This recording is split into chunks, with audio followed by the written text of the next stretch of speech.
So we're kind of like dream interpreters. If you say a dream, we can draw it. Ted Givens draws for a living, but what he really designs is risk and refuge.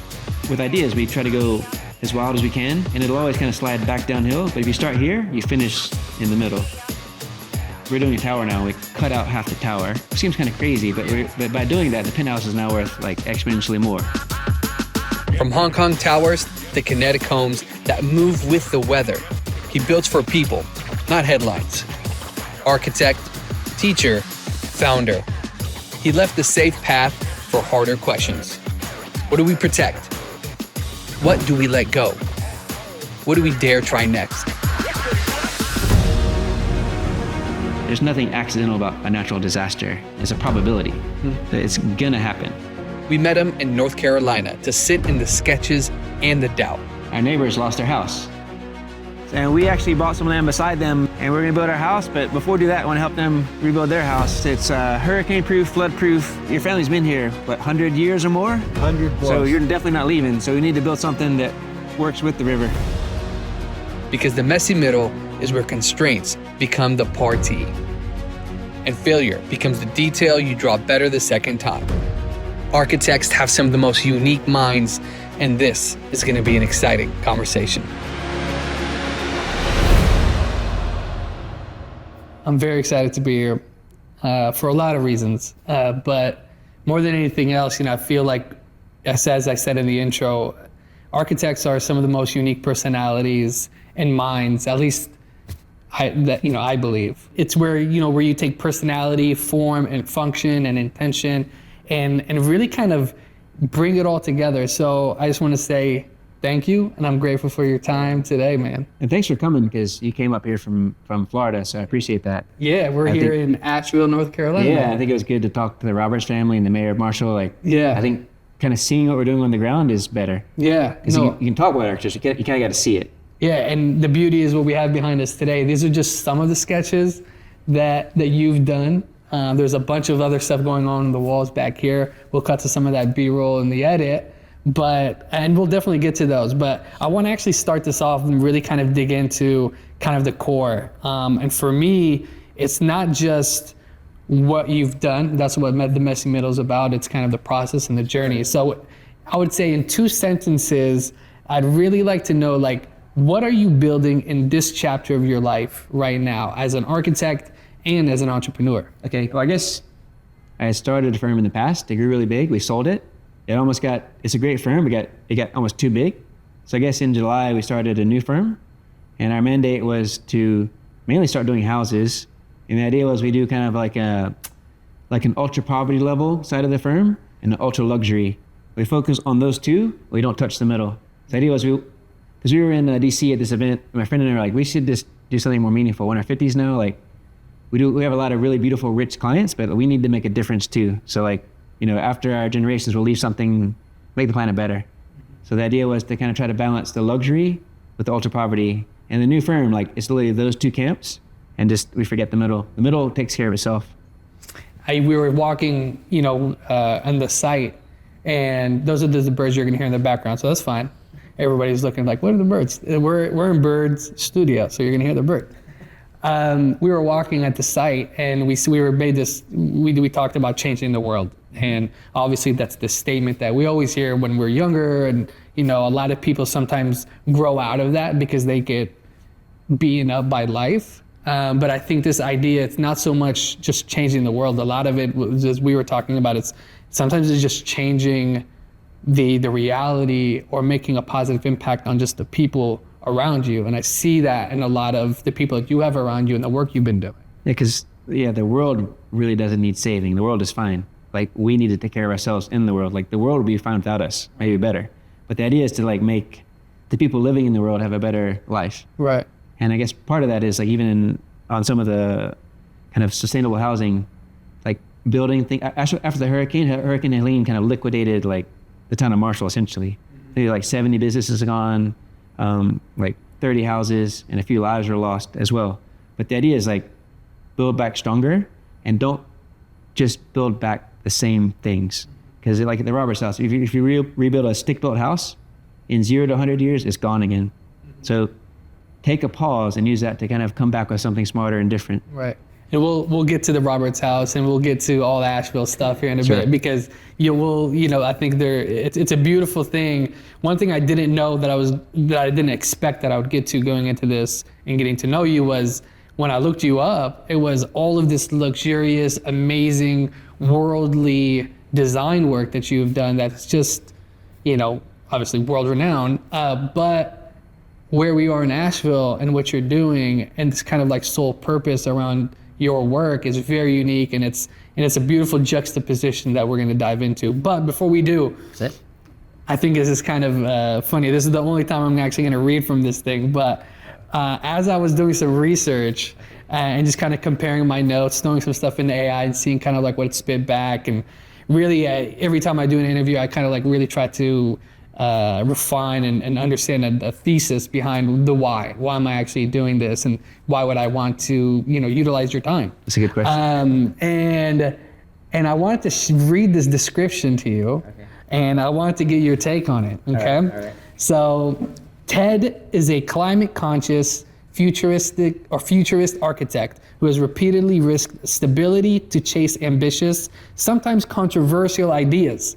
Kinetic disaster-proof homes, ultra-poor housing, themed worlds, and global-scale commercial work. His life sits in the messy middle between visionary and buildable, humanitarian versus commercial, speculative drawings versus budgets, clients, codes, big firm politics versus entrepreneurial autonomy, and teaching ideals versus industry compromises. So what I want to ask you is, what would the graduating first year, getting himself into it, Ted Givens, think about that, and this present version think of it? That's interesting. Right? That's a good. I might have to use that on the website. Yeah, we don't have a website, but yeah, we'll get to that point. I wouldn't have probably believed it, because like school's a struggle, right? It's fighting, and like you're trying to see if you can actually do it. So like you're always doubting yourself in school and like really fighting teachers. Like I wasn't trying to fight teachers, but I always ended up like on the bad side of teachers. One guy called me the black sheep of architecture, like in my second semester.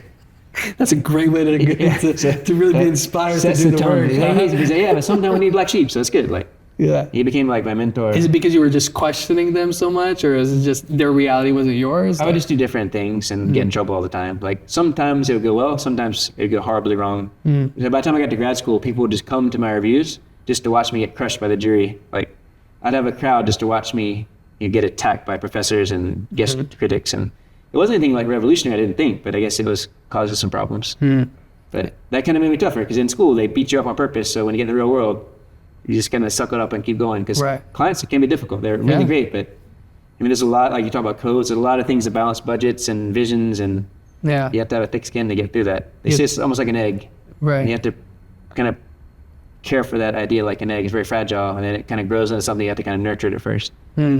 It's like music, when like composers, I love composers, right? So you have brass section and horns, string section, and all of these elements that play a role into this melody, this rhythm that we're trying to all collectively be on. And so when I think of architects and what you're talking about, and even this description, what does this version of Ted Givens think about that?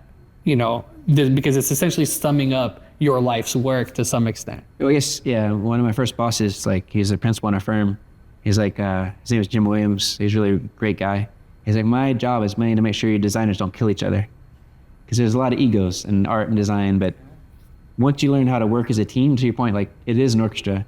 One person can't do a city, one person can't do a tower. So you have to learn how to work with others. Like, still have bold ideas, but he's got to meet people like on the same frequency. And it becomes easier and easier, but just getting that team structure to work is the best. And at my first job, I got put in charge of teams pretty early. It was like the bad news bears. I get the guys that are about to get fired. I'd always get the worst possible teams. But what taught me was like, those are the best people. Like the guys going against the grain, causing trouble in the firm are actually the most talented. And if you're going to work together, that's actually the best team. So by getting thrown all the crazy people at the beginning, I think it trained me how to run and structure teams. And it's like put yourself in the fire early to kind of really right in the fire. Prepare you for, I don't want to say the easier stuff, but obviously make it so you're building up that thicker skin. But I learned like the renegades are the guys you want to work with, but they're the hardest guys to work with. But if you find the right balance, it makes the best teams. Yeah. Sticking to that then, your curiosity, do you still have that same level of curiosity as a kid, or, as that younger architect who's trying to make a name for himself? I think more so. Yeah. 'Cause I remember just like going in the garage as a kid, like wanting to make stuff, but not knowing how to make stuff, and just like ripping apart pieces of plywood and trying to make stuff, but I had no idea what I was doing. But over the years, I started to learn how to construct that kind of energy. Mm-hmm. But at first, I knew I had to make stuff, but I didn't know how. So it's kind of deconstructivist origins, like breaking stuff apart, putting it back together. And with that level of curiosity, with that first job you had, were you looking at those renegades to kind of like, to show you were you looking for people to show you the way, or did you feel like, I'm on this island, I'm this artist that really want to express these ideas, how do I break away and express these ideas? Well, I mean, the first job, I was at a grad school in California called SciArc, and there's a lot of kind of crazy individuals. I went there because the people teaching there were like the renegades. So I'm going to go learn from these guys. Like, they're my favorite guys. And then my first job, I think a lot of it is chance. I guess saying chance favors the prepared. I was actually in the grocery store, and this huge guy, I was bagging my groceries, was like, I know you. I'm like, oh, that's great. Like, how about that? And I was like, can I pay? He's like, no, I know you. No, my God. I was like, all right, that's good. And then he's like, I see you at the lunch truck every day, dude. So he was actually at the same school, and he was working at the Rouse grocery store because he got like triple time. He made more than being an architect. He's going to Columbia for grad school. Wow. He's like, my boss is insane like you. Like, you should take my old job. So that's how I got my first job, was just like bumping into a guy at the grocery store. Mm-hmm. So how'd you keep it? Just really hit off the boss. Like, he was like the surfer dude and had a really crazy portfolio, and we became like kind of best friends. And then he was doing houses in Manhattan Beach. His name was Michael Lee. So he gave me a lot of space, and we really had almost identical portfolios. And he's still doing houses out in California. So I check in every couple of years.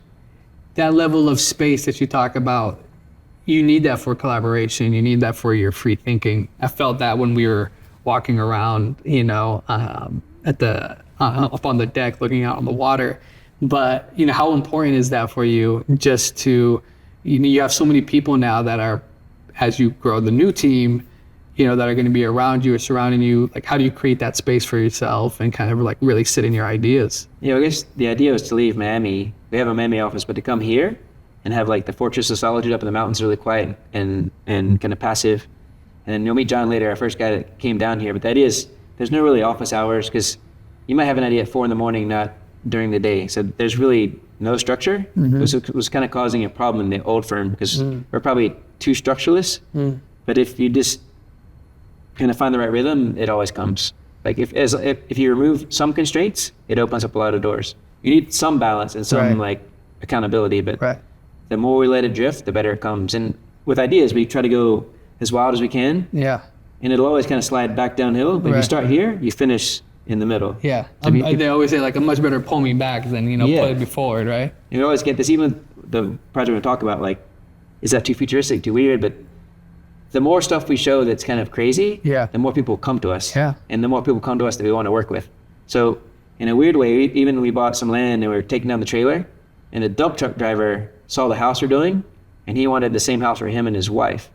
So we realized we were kind of onto something in the mountains here. Like, it's really creative and funky. Yeah. But the architecture looks like, the Pilgrims got off the Mayflower and built these houses. Like, it's some next it hasn't changed in decades. Yeah, it's like it's contemporary, but it's also like really old. Yes, right? I think this city is full of artists and crazy people. Like, the architecture doesn't match yet, but we're gonna try to. There's some beautiful stuff. There's beautiful stuff here. For sure. We want to like enhance that and make the architecture fit the spirit of the place. So before we talk about Asheville and what you're doing here, I'm curious to walk through some of this journey of yours. In your early life, either it was your work or your personal life. What made you want to lean into movement, risk, protection in architecture, these things? Like, was that something you were always into like really solving for potential catastrophes? Yeah, that's hard to say. I guess Hurricane Hugo kind of nuked my grandparents' house back in the day. So I became aware of like what happens when a hurricane comes through a city, and started paying attention to that. And then we did some volunteer work in DC for homeless centers. And then I guess it's mainly kind of travel. But I didn't really travel until I was in grad school, but once I started traveling, you see the world and all the problems and pieces. And as an architect, like, they say the best people are kind of unhappy with the world. The change makers kind of are unhappy with what's happening, and they try to fix it. I think that's how it kind of started. And I ended up in Europe by chance, and it was amazing. And then Los Angeles, then Hong Kong, Miami, and then back here. So I think the travel opened my eyes and made me see that people are kind of generally the same everywhere, the governments or whatever, but the people are always nice. And just exposure to different people and cultures is what really got me excited about how to deal with climate. What part of the world kind of like made you least unhappy, I guess? Well, we did a lot of work in the Philippines. So it's like, there'll be a house, there'll be a typhoon, it knocks the house down, made out of bamboo. They'll take down more of the bamboo forest, so the next storm takes down, it's worse and worse and worse. So we went there to try to help this kind of poor village in Dumaguete to kind of rebuild. And we did a prototype house. And then I guess the elder said, if you build that house, the other 80 people will come murder those families the first night. So you'll wreck the whole culture of the place. So we learned how to adapt to like culture and people, and we took the elder to Singapore to get eye surgery. So like the best surgeon in the world like fixed his eyes for free. He can see now. Wow. And we did a community center instead of a house. So you can kind of teach lessons, people learn, and we started a college fund. So I think sometimes you have to be careful how you approach like a low-income village, because you can really disturb the culture. And we actually did the drawings for the community center. Yeah. And people were just staring at it. They had no idea what to do. We had the working drawing sitting there in the field trying to explain it. I just grabbed a napkin and drew what we wanted, and they built it from the napkin. So it's just like, oh, now I get it. Exactly. Oh. So I love it. You live and learn. It's the level of like simplicity, right? Like simplifying the complex. Yeah. Right? Like, and I think this is what we're after, and that's built now. Like it's a little piece in the mountains of above Philippines. Yeah, like it's tough to see a drawing and be like, okay, that's gonna be what I end up living in. Like these are beautiful, right? These sketches, and we'll get into them. But then you have your renderings, and you're like, okay, now I see a little bit more of that. But you're starting from nothing to that, right? So you have to explain it to others, which is the challenge. Well, we're kind of like dream interpreters. So like our work is all different, because like if you're the client, it's your vision, not ours. We're just helping kind of pull it out of you. So that's why everything looks different. I think our skill is like, if you say a dream, we can draw it. Right. And that's what's made us like kind of work at all different levels and income levels, because if you describe what you're after, we can sit down and just draw what you're talking about.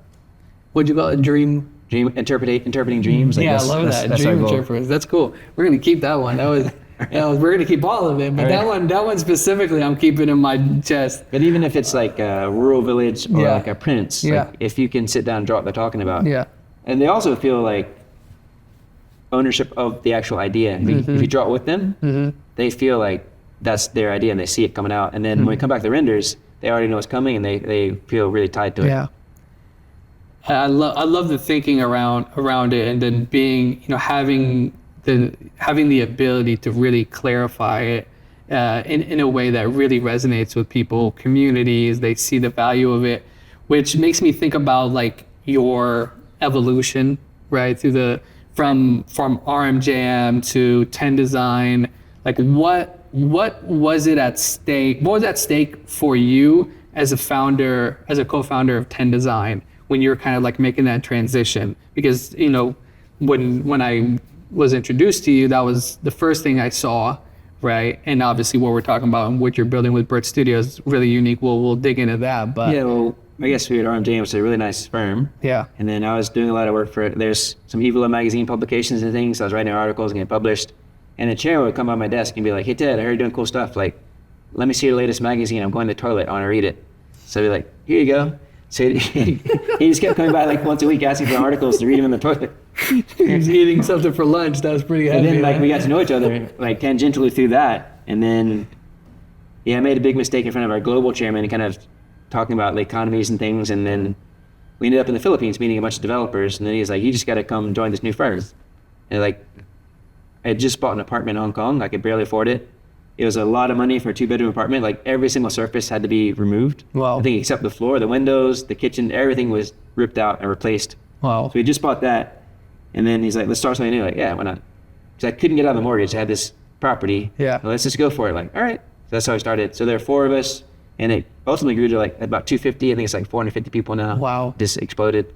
Wow. And can you talk a little bit about the work that you did at 10 Design? Yeah, we started doing a bunch of competitions and things. I think at one point we won 10 in a row. We were doing like 2x2 kilometer cities. We're doing museums, a lot of housing towers, a lot of bank towers actually. Yeah. So, And everything from China to Saudi, yes, or Dubai. yes, China, Dubai, Southeast Asia, a few things in America. I mean, Yeah. kind of everywhere but Antarctica. Yeah. And it just kind of, it grew and grew and grew. But then it got so big, like once we kind of, we sold it a few years in, and then it was great. This company called Aegis, they're 20,000 engineers. They did like the climate neutral plan for Paris, the 2025 plan. They've done like water systems for entire cities. So it rains on this street at this time, they know it's going to flood on this street. So I want to bring some of that here. We're still friends with these guys. So like, I think some of that engineering knowledge would be great back in the States as well. Yeah. But it's just like exposure to like these huge engineering firms and the firm, but it got so big. Like this summer, we decided we should start like a small firm called Bird to really focus on smaller projects and then kind of helping the needy and the rich as well. Yeah. But I still consult with the old firm. Like with Chris Jones, the chairman, we're really good friends. So it's kind of like a kid. You don't ever like hurt your kids. So I'm happy that kid's still being successful. Yeah. And before we talk about Bird, there was one thing that stood out to me when I was doing my research is like these competitions matter so much, you know, for architecture work, right? And through the amount of awards, you know, whether they're, you know, ones you won or lost, I'm curious, were there rules that essentially guided your risk? Because there's a lot of risk in the work that you're doing, right? You're winning, you're losing, you're winning. Are you considering risk? And are there rules that over time you just started to develop into your process that are essentially making it so, yes, I want to do this, no, I don't want to do that? Yeah, well, I guess when I first in Hong Kong, I was at the corporate firm, and like my boss came to me and was like, they just laid off 100 people the day before I got there. I would never would have gone to Hong Kong having known that. Wow. Like I was the first guy in, so everybody's looking at me really suspiciously, like, oh, here's this crazy. What's he doing here? Our friends are all fired. Right. So he's the one. It was an IC reception for a while, but then my boss said we had these two competitions. Like if we don't win it, we're in trouble. And it's kind of like, here you go. Like it's kind of like, oh, thank you. Like, I think it might have been a little bit of a setup, but we won both.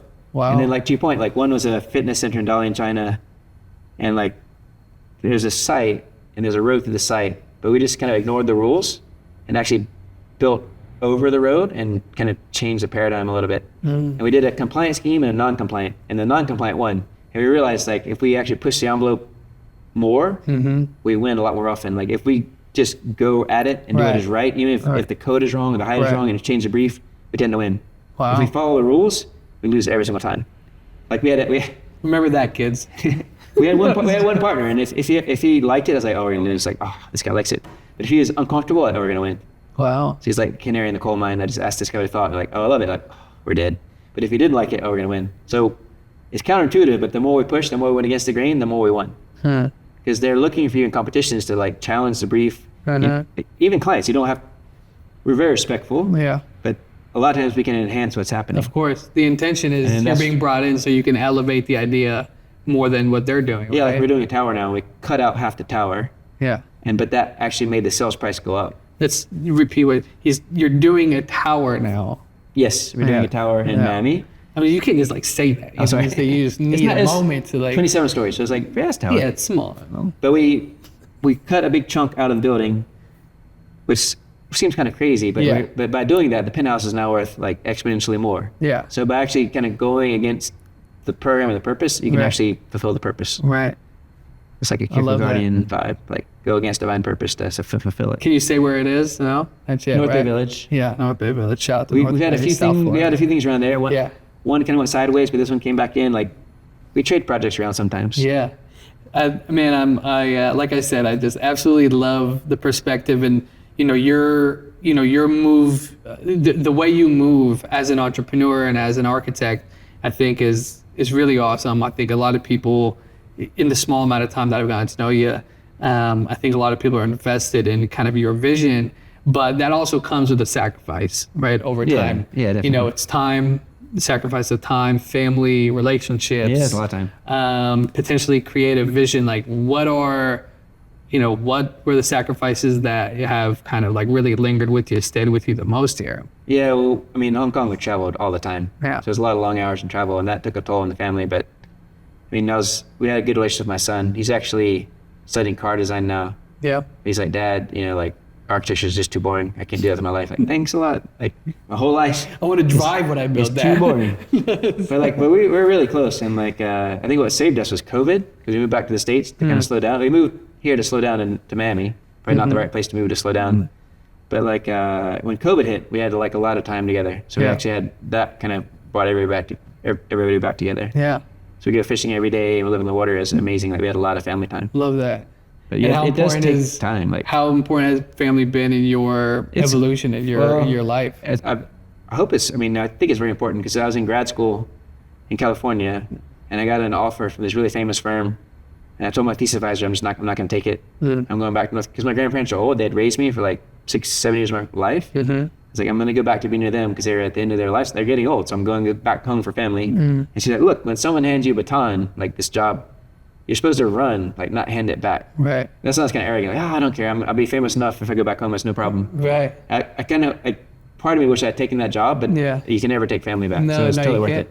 Yeah. So then I got married, and once my grandparents passed away, like the next year we were in Hong Kong. Yeah.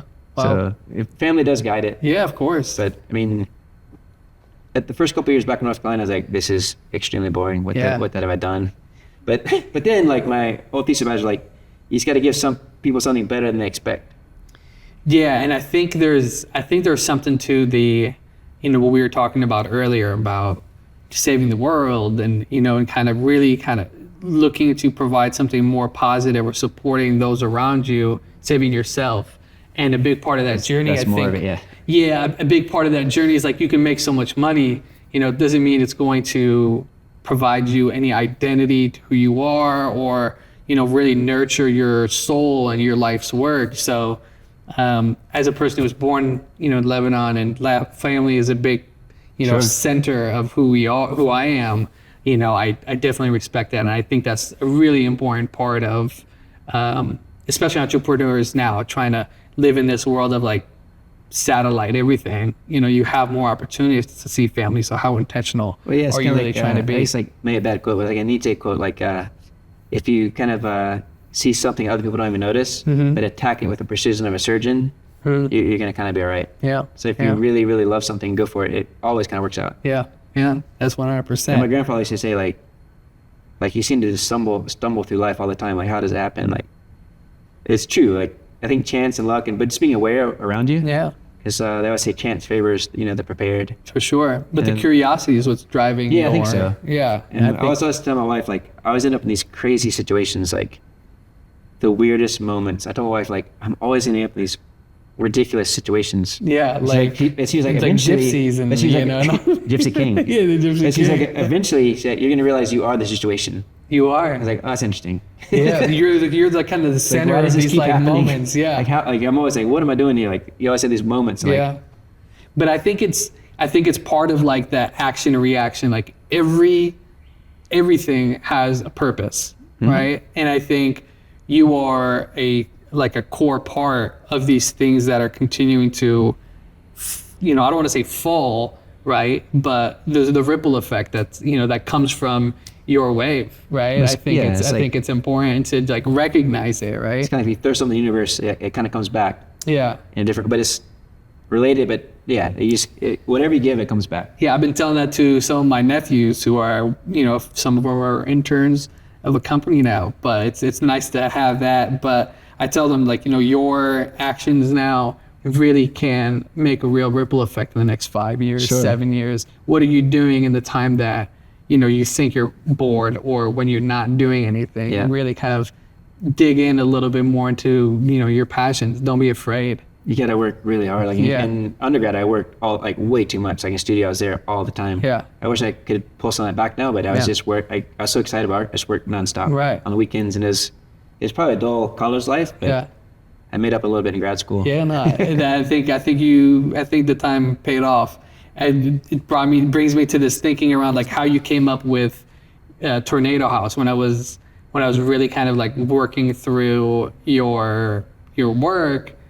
And I think where we are in Asheville today, I think a big part of whether it was Tornado House or these structures that you were creating, like people were probably telling you it was impossible, right? 100%. Yeah, like I'm just thinking, like you're writing a sketch and you're like showing it to someone, and they're like, yeah, no, that's not like a real thing. Like, how are you fighting that and making that a real thing? Well, yeah, and it was impossible at first. And can you explain Tornado House? Sorry. Yeah, ironically, it took us like 20 years to actually be able to build that. And actually, one of the designers, the guy Mohammed, a Lebanese guy, was helping me design that at the very beginning. Shout out to like Mohammed, Mohammed Lebanese guy, guy. super talented guy. Yeah. He's in the Middle East now, but like, I guess in college, undergrad, I took a technological history class. And it's talking about like the idea of progress, and like you can walk off a cliff, that's still progress. So it's just questioning, like, it's like kind of technology is liberating and enslaving.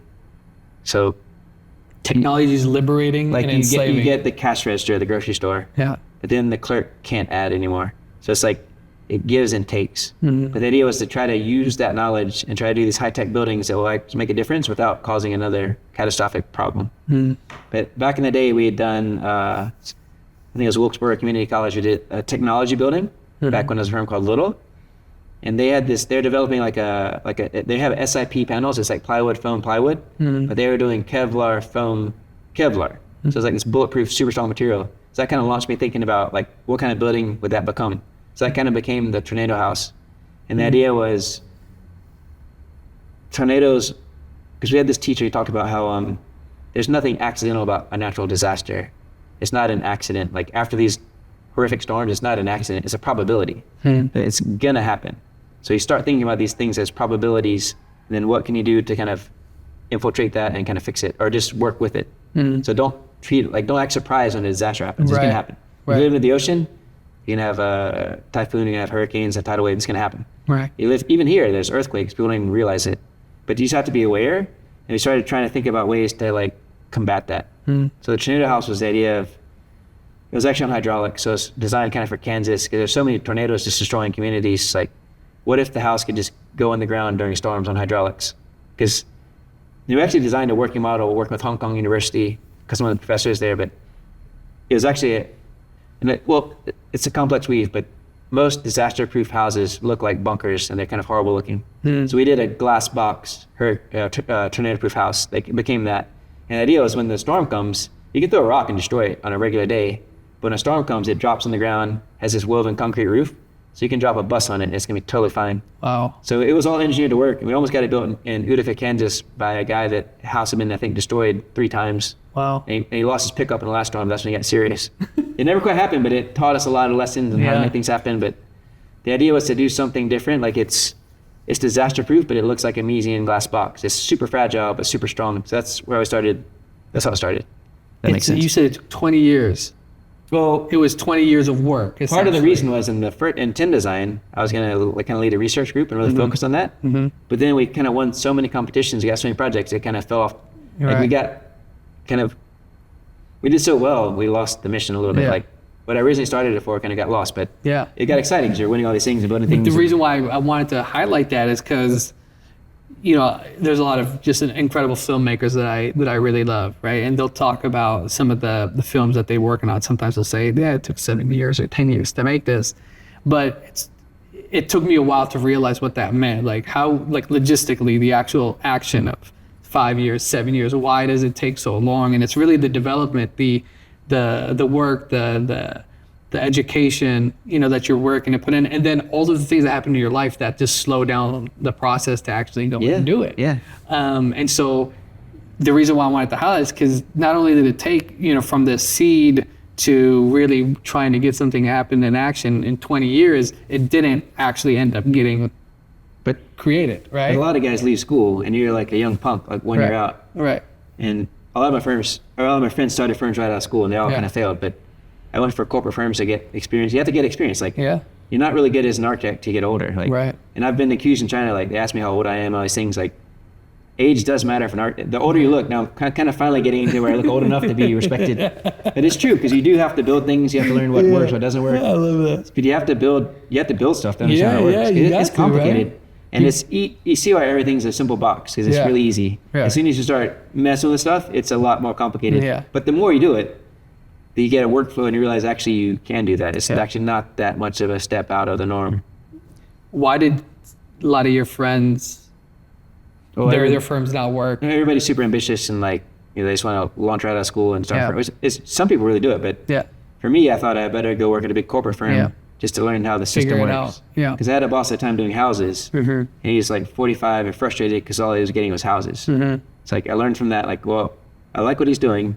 I want to do houses, but I'm going to go the corporate route, so the possibilities are bigger. Yeah. So I can do bigger projects. Yeah. So I purposely chose to go to a corporate firm, and I got a lot of heat from that from my friends. Like, you're selling out, but I learned a lot there. Yeah. And you meet like 300 people, and they get you future jobs, and you realize your jobs come from your colleagues, not from bosses. Yeah. So all my jobs came from friends recommending me, and then it just worked out really well to go the corporate route. So picking up what you just mentioned about, your colleagues when you guys were younger, and this lesson of when you're older, you feel like you're really a lot more refined as an architect. What are some like inalienable truths that architects that are young right now should really recognize, or maybe even things that you're seeing that may be like red flags? Well, I think the main thing is you just gotta put in the work. I think even with AI, there's a lot of shortcuts now and things, but it takes a good 5-10 years to really know what you're doing. Because even for the first 3 years, you're really not even valuable for a firm, because there's so much to learn. I guess the thing I've seen the most is you get a lot of young, ambitious guys and girls, but they can't work as a team. They're so arrogant, they can't work with others. And I've told a guy in our last office, like, dude, like, you're super talented, but you're holding it all in. Like, if you keep doing that, you'll be mediocre forever. Wow. If you can learn to work with other people, you're super talented. If you can work with others, you'll shoot up like a rocket. Like, you got to realize, like, you got to let go of the self a little bit and work with teams. And then you can, as like a selfish individual, like myself included, like, it's hard to let go, but once you let go and collaborate, it's so much easier. You can cover so much ground so much faster. Yeah. But I think the main thing is now it's like, you have to have a strong ego to get ideas through. It's dangerous throwing ideas out in front of clients and people, but if you do that with like 3 or 4 colleagues that are on the same wavelength, it's much easier. Yeah. Because what I might not know, like my partner knows about technical, like the team collaboration is what's missing, I think, a lot of times. Right. Like, that's what people miss. Roles and responsibilities, I think that's a big part of, I think, especially young entrepreneurs now, but just business in general.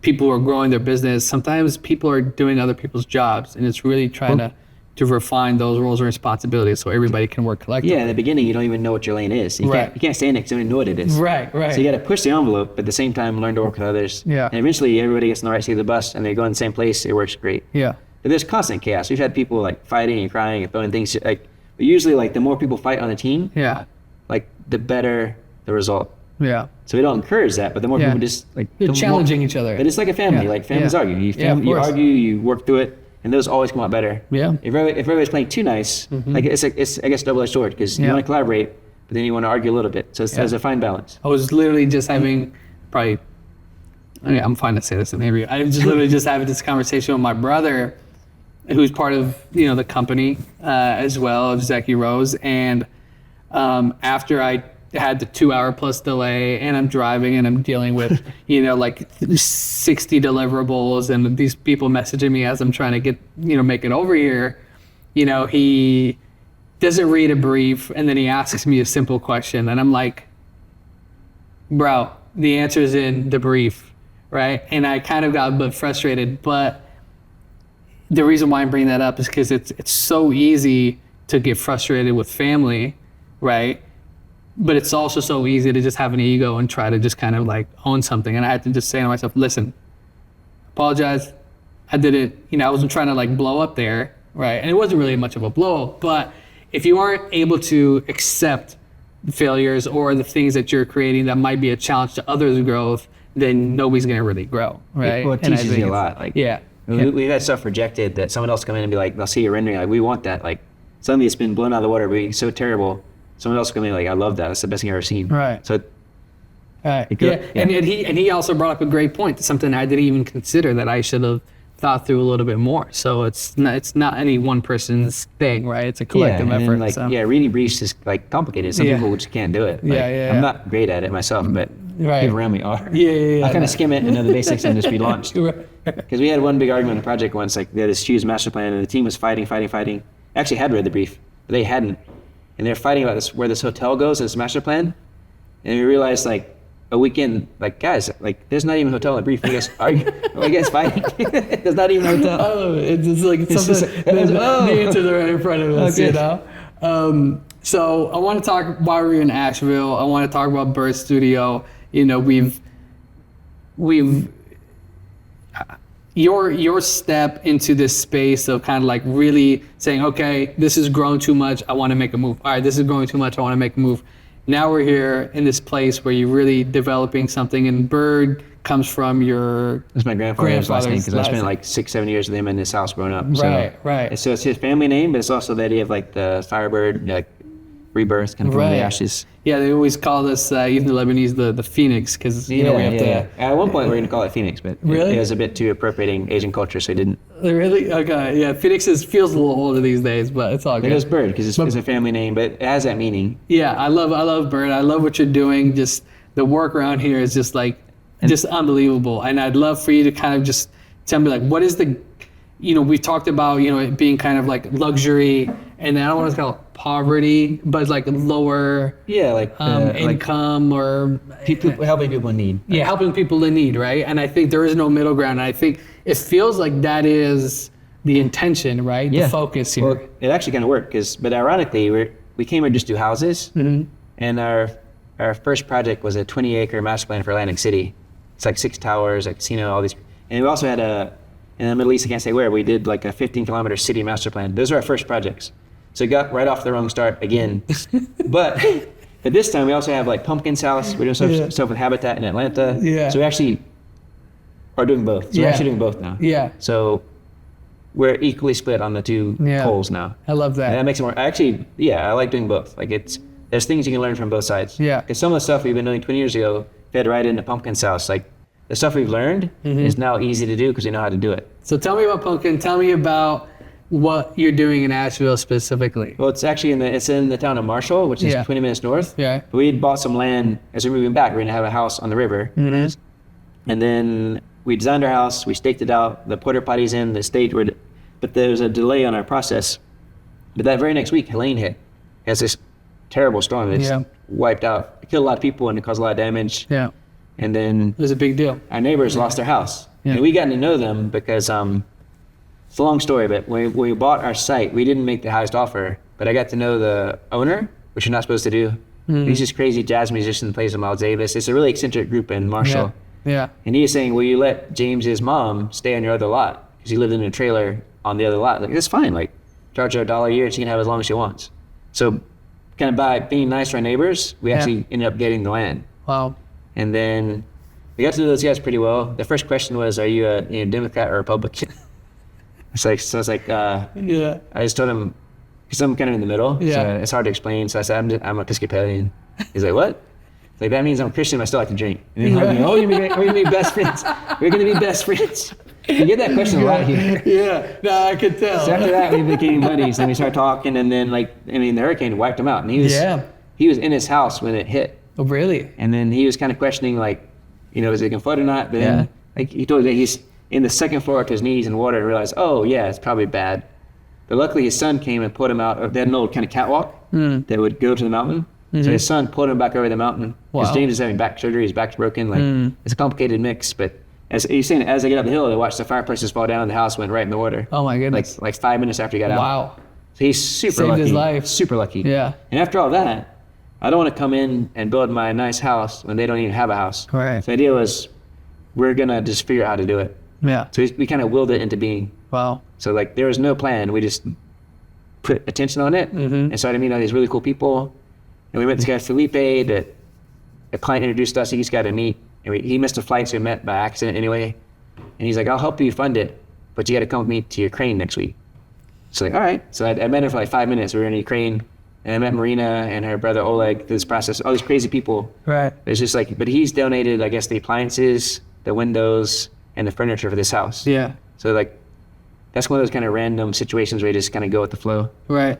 And then the folks that you've met in Ukraine, the folks you've met in Marshall, they're all part of the project. They're all part of the plan, whether they're building or Russian family designing. that actually grew up in Marshall. Yeah. And the brother is going to build the house. But he's Russian, but grew up in Marshall. Wow. In the middle of nature, essentially. Yeah. that just landed there in, I guess, the 90s and didn't speak English, and now he's coming back and building a house for this couple. So it's all kind of intertwined. Yeah. And it's, I think we're doing a really progressive house, but they really love it, and they're open to it. The renders are sick. Like, they're wildly, like, there's not what I expected.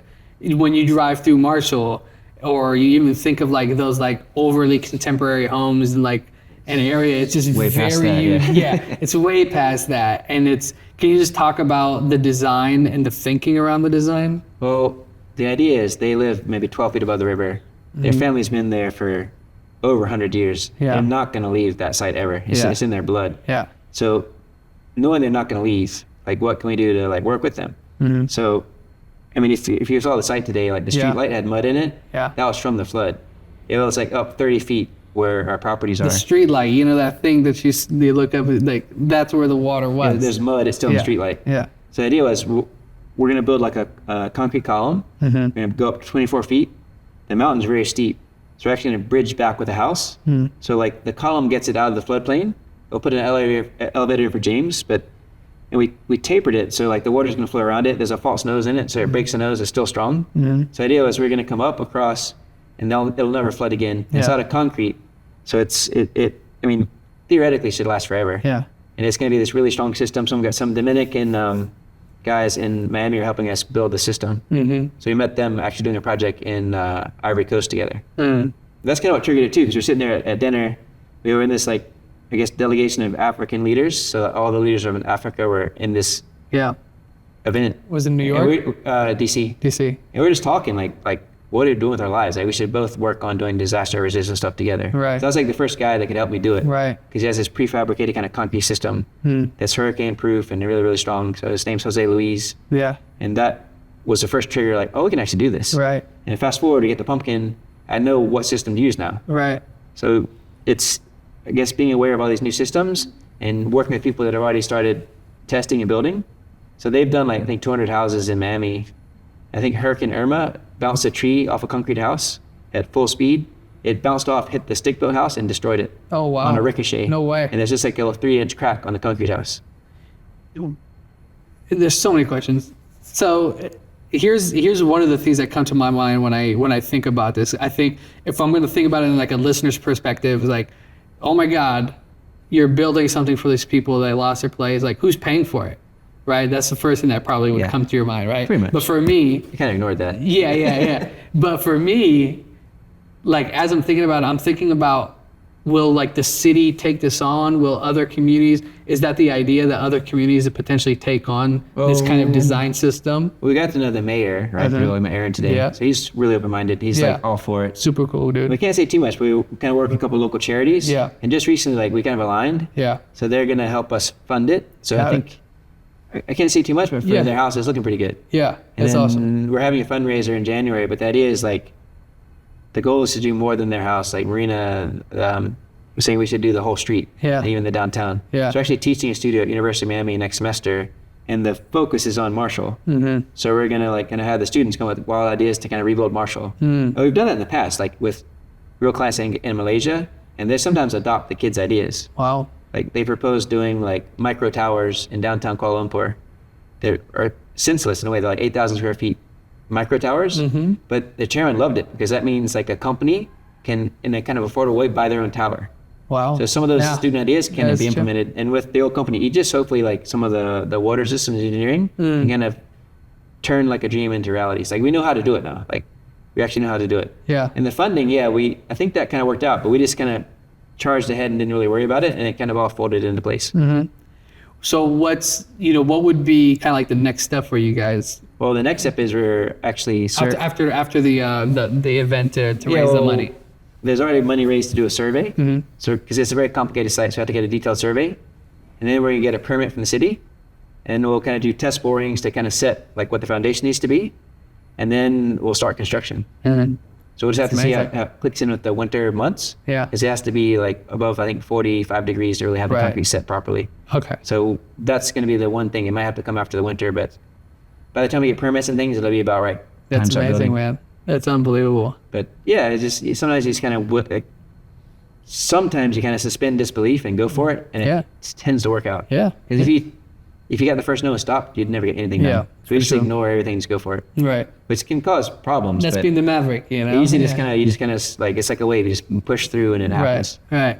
So what I want to do is I want to just tell us a little bit about some of these sketches, you know. Well, I mean, and we'll cut to some while you're talking too. Some of with these the we magic of editing, but some of them we can show, some of them we can't. yeah, we can't say too much. So, like, Yeah. some of these are houses somewhere in the world. Or at least the process, you know. You literally draw these out. You even presented it to a prince. Yeah, we're in a Syria region of Saudi. Yeah. It's kind of like right above Yemen. Yeah. We got to be pretty good friends with the prince there. Yeah.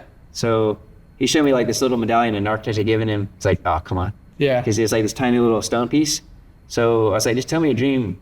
So I went back to him with like I think a 60-foot long sketch of his vision. Yeah. And he had a party just to show his friends the Wow. sketch. Like he had it in the palace, and then he invited like 2,000 people to look at the sketch. Yeah. So like we kind of became friends because Yeah. what happened was I kind of inadvertently like I ignored him at a party, and that's why I became friends. 'Cause you don't really say no. To a prince. Yeah. But I kind of did back to him. Yeah, And I kind yeah. of backed into this thing. He was like screaming like, "Where's that crazy architect?" And then they came back I in. love it. He was like, "I'm seeing you in Riyadh tomorrow." Yeah. I was like, "Okay." And then You're like, he "Sure, stood huh?" up, and then everybody left. Yeah. And then like he'll never see us in Riyadh. And of course he met us at his house in Riyadh the next day. That's unreal. So it starts with this, Yeah. So right? Let's do a little sketch. All right. you know? Well, we got a couple crazy things we're working on. The one is maybe a kind of a sculptural project, or maybe Pumpkin's house is better. I Yeah. can maybe sketch how it works. Yeah, why not?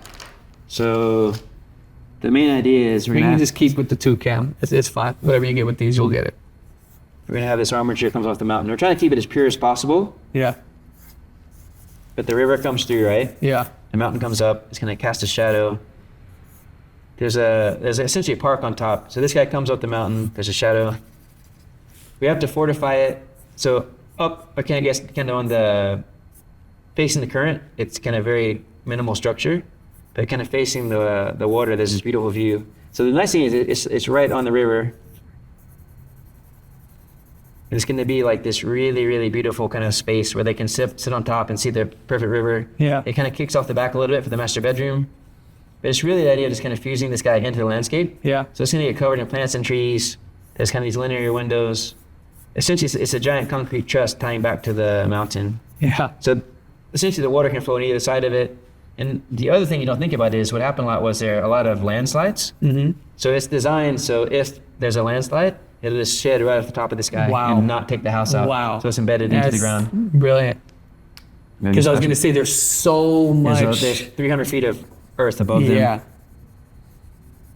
And once in the old house, a boulder came down the mountain, and they said stuck like 3 feet of other heads. They're watching TV, and there's this boulder through the roof because it had rolled down the mountain. Holy sh. So that's not something you think about, but Yeah, that of happens. course not.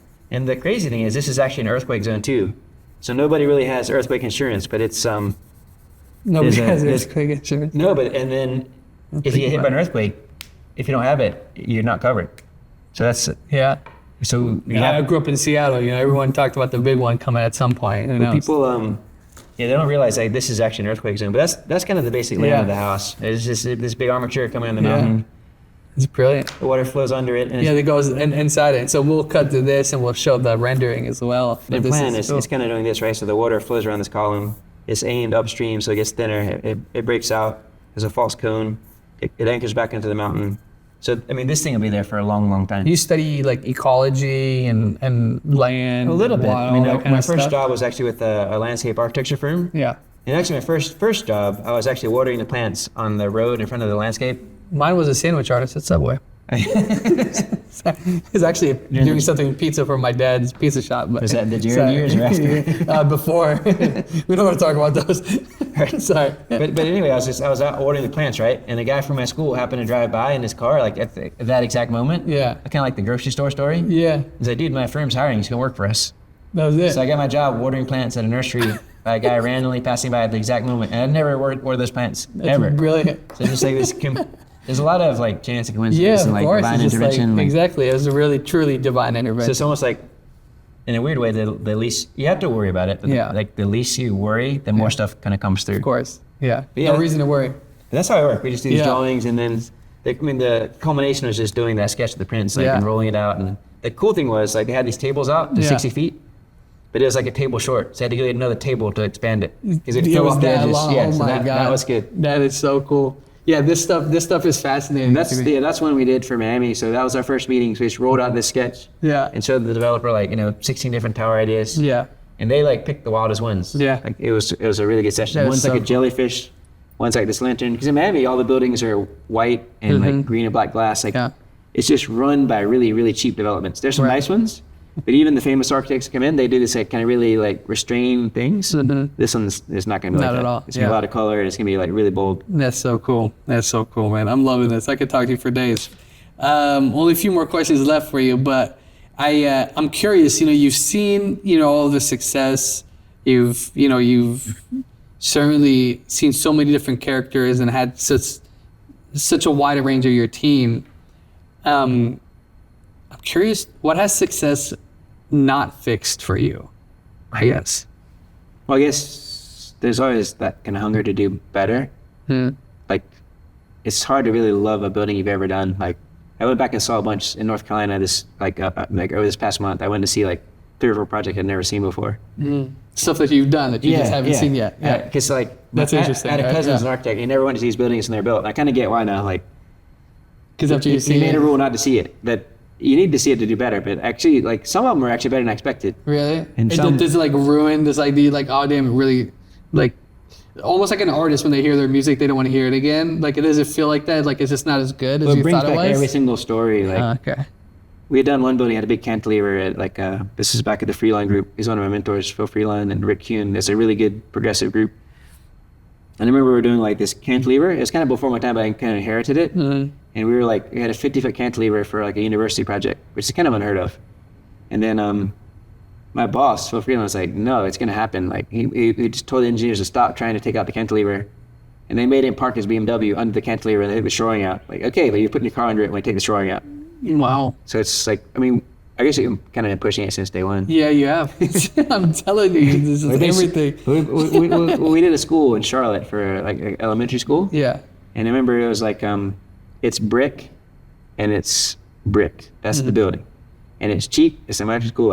Here you go, have fun. Right. I think I kind of got it because there was no chance for it to be interesting. Right. But what we did was we took the Fibonacci sequence, how the spiral how plants grow. Of course. And then we use this to this day. So we actually put that in the brick pattern.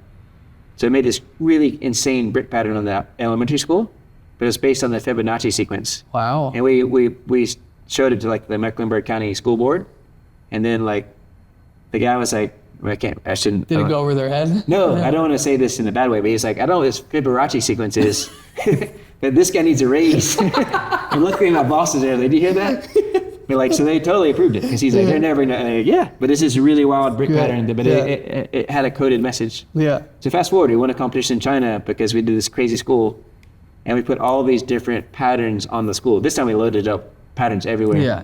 How stains propagate against how fire spreads, how coffee stains a napkin. That was put on all the walls. So it looks super random. Yeah. But there's a mathematical basis for how that happens. Wow. So it looks like chaos, but there's actually an order. So it's kind of to teach the students through the architecture. Right. I absolutely love that. That is So it really brilliant thinking. started off just pushing it with the school board in Charlotte. Yeah, school board to China and Hong Kong and the Middle East to back to Asheville, baby. Well, I started out I was super shy. I've kind of maybe changed a bit, but I think maybe it's just confidence in, when you start winning competition, you get more and more confident. Yeah. And I was super shy. I remember my first boss, this friend called Dude Payne, Jeff Payne. He's like, dude, you can sketch, you can design, but if you can't talk about it, you're dead in the water. You gotta force yourself to talk. So he always made me talk out loud, and I couldn't do it at first. If there's 50 people, I freeze, could not talk at all. Yeah. But he pushed me they really taught me you have the design, but you have to be able to sell it. People are going to spend lots of money. Convince them. If you're just sitting there mute, they're not going to get it. You got to talk about it. That was my most painful lesson. Trying to come out of my shell and start talking. That's great. And now I can't put that back in the box. Yeah, But at that time, I was you're a this is talker. excruciating. I know what's happening. Or I say, you can't stop conversations. It's truly, which is great. I think it's a unique part of just your passion, right? You're just gonna keep going. There's some moments where you extend yourself. I remember one of my interns, this guy Worth, got us a lecture in Kuala Lumpur, it's Architecture Week, and I was just expecting okay, it's a lecture, I'll go. Yeah. And I walked in, and there's 5 5,000 people in the room. Yeah. It's like, oh my God. And I was like the headliner. Oh, So I just walked back out quietly. I went across the street to the shopping mall and tried to buy like a sports coat. Oh no, that's great. It was like this luxury mall, so I was going through every single store trying to find the cheapest sports coat. Yeah. So I got something in Dolce & Gabbana. Yeah, It was kind of respectable. Okay, And yeah, I it walked was back like in too the next crazy. day. Because I was talking to this couple and like, oh yeah, we're here to see this guy Ted. Like, what? Oh shoot. You didn't know. I had no idea. Wow. But that one kind of started That's me. also a respect to you, you know, like your work and the way people see you, and you know, the work that you've done is really intense. And getting to like, we met each other on a Sunday over a WhatsApp like group this past Sunday. Well, yeah, like because this is gonna air, you know, at a different time. Yeah. I'll just say like Oh, sorry, sorry. No, Sunday in the past, you're yeah. good. We met each other on a Sunday. We said we're gonna do this, I think, on a Monday. I think we talked again on Monday. Yeah, and then I booked a crew by a Wednesday, and then I booked my Good guys, flight by the on way. a Wednesday night, and then got here on Friday. Yeah, that's pretty. You And know- you came here, which is amazing because And the reason why I say it is because it was like, it's like, this guy's just interesting, and the work speaks for itself. But why is he in Asheville? You know, and that was part of my I think thinking, you right? kind of see it now. And right? now I see it, and I'm glad I came. But outside of that thinking, it was just kind of it was the part of this more so fascinating to me. It really lends itself to like this, like you said it, luxury, all the way to this other side where you're really looking at how do you uplift. Yes, ultra income. Yeah, how do you uplift this part of society, this element that really. Isn't because they didn't know it, so they just don't understand that we can find solutions for the There's always this kind of trickle down metaphor, Yeah. which does actually work, but it doesn't always make it down to like the lowest rung. Yeah. So our idea is like a trickle up theory, because a lot of rich people are really conservative. Actually, they won't build it unless they've seen it. Like so many Pinterest, so many pictures, like they won't build it. But ironically, like I think the triple up is more powerful than the trickle down. So our idea is to test ideas here, not like working with the people and getting Yeah. the culture right, but Yeah. like we think a trickle up is better than a trickle down. Yeah. Because I like if it that. works at the lowest rung, Yeah. it's going to work on the mansion too. Huh? So I hear you. we're kind of pulling from both ends. Yeah. But all the stuff here, led to this. Like Yeah. the stuff he's done around the world. The idea was to kind of actually I told my boss when I left for Hong Kong, like I'll be back in 2 years, and then like 12 years later I'm back. But the goal was always I grew up in North Carolina to learn about these things and bring it back. Yeah. That's the goal. Yeah, man, that's a beautiful But thing. now we got in the spirit of keeping it small, we have Hong Kong coming, Saudi coming, in Riyadh, Asheville, Miami. So it's not exactly saying small, but Yeah. the goal is like with people like John who may meet later, like we have strong enough people that Yeah. we can comfortably grow I it. love that, man. Man, more power to you, man. I'm just gonna leave you one final question. Because I was gonna ask, like, if we left something out, but I really feel like we've covered, the journey. If we did leave something out, is there Yeah. something that you feel like you want to highlight? Not really. It's just Yeah. like I think it's just kind of like if you're a young architect, if you like, don't be afraid to push the boundaries, right? Right. And just put in the work, and then Yeah. it'll come back to you. Yeah. It's complicated now with AI and things. It's kind of turning up the fruit basket a little bit, but in a way, I think it's kind of like when the pen was in it. It's going to change everything, but hopefully for the positive. Yeah, I agree. So final question, I say this at the end of every interview. I'd love to hear your take on this, but what is a question we are not asking each other enough? You mean as like a civilization, or? The first thing that comes to your mind, I think the first person that came when we were talking, Zach, his POV really was centered around humanity. I think the second person I talked to was really around tech and entrepreneurship. The third was really kind of in his life and just how he didn't really think he was answering the question. He ended up doing it, Eddie, but he kind of like leaned towards his community. So it's really open to you. Like what questions, whether it be young people, it could be just humanity as a whole. What question are we not I asking? think a couple of things. Like the first thing is like I think having awareness of the natural environment. Like we're worried about all these like catastrophes that can happen, but we forget like Mother Nature is a pretty violent individual. Like you've really got to design with that in mind. Like just the point that it's not accidental what's happening. It's all probability. So like just be aware. If you're building in Tornado Alley, like let's just do something a little bit different. I think it's being aware of the climatic conditions surrounding you, but also working with the people. I think what was beautiful about Marshall was. It kind of liquidated like half the town, essentially. It knocked down 11 buildings. It was a disaster. But what was cool was, I love sci-fi, but like, for example, like I guess the sewer system was wiped out by the flood. But then what happened was, and I talked about with this with James, it didn't cause like fighting and all these crazy Mad Max things. It actually brought the community together. Like the Cherokee Indians came, the Amish came, people came from other states. It actually brought everybody together. So it did the exact opposite of every disaster film. It actually brought humanity together. And I think Marshall's gonna be better. It's tragedy, but it's actually gonna be an improved situation after this catastrophe. Yeah. I think the main lesson was, what surprised me was like, and even James, we were like talking about like, wow, like it actually brought everyone together. Yeah. It brought out the best in people, not like the Hollywood version of like, it's gonna be like Mad Max and all this. It actually brought people together. Yeah. So he was even saying today, like it kind of restored both our faith in humanity. Yeah, that's I think beautiful. if we help people and work together and then don't ignore Mother Nature, it's gonna work out. Yeah, great. Well, I appreciate your time, Ted. This has been fascinating. Everyone who's been here, thank you for your time as well. This is, we're going to continue to nurture each other's relationships in any way we can support you. Yeah. Definitely, yeah. But thanks to you again. Pleasure to meet you. Appreciate it.